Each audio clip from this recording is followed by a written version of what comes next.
ہم آپ پر اور آپ کے پروردگار پر ایمان لاتے ہیں۔ یہ واقعی معجزہ تھا، جادو نہیں۔ تم میری اجازت کے بغیر کیسے ایمان لے آئے؟ تم سب ایک دوسرے سے ملے ہوئے تھے، تم سب کو سولی پر لٹکا دوں گا۔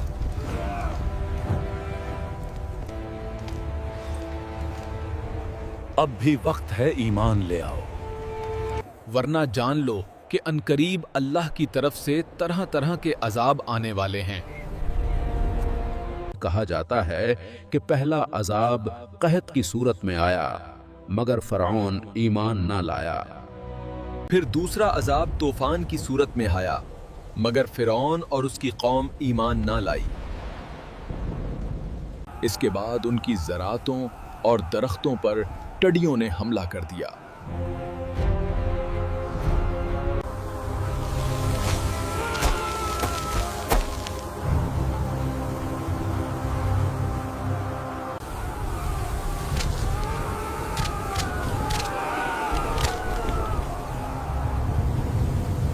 اس کے بعد ان پر ایک اور حشرات کا عذاب نازل ہوا جو ہر طرف پھیل گیا۔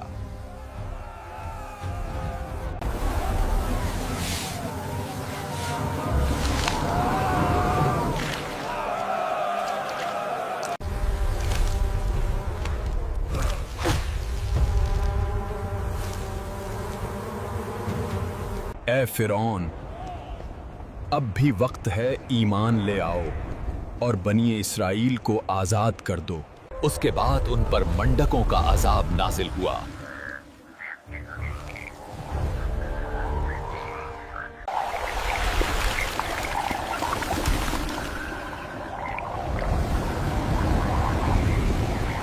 یہ کیا مذاق ہے؟ انہیں یہاں سے ہٹاؤ۔ حضور، یہ ہر طرف پھیل رہے ہیں، ان گھنونے مینڈکوں کو میرے کھانے سے دور کرو۔ جہن پناہ، ہم کیا کریں؟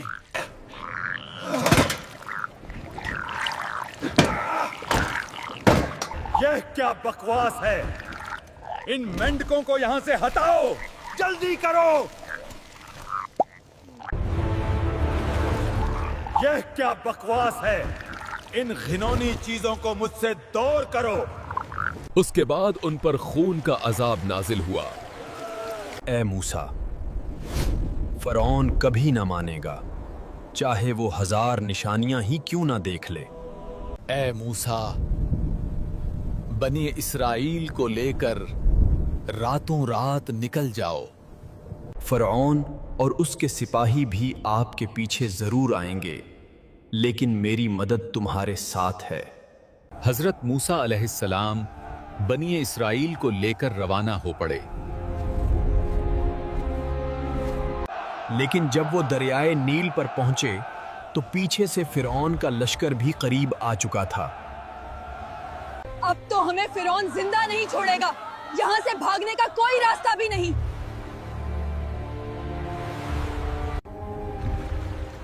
اے موسیٰ، اپنا عصا دریا کے پانی پر مارو۔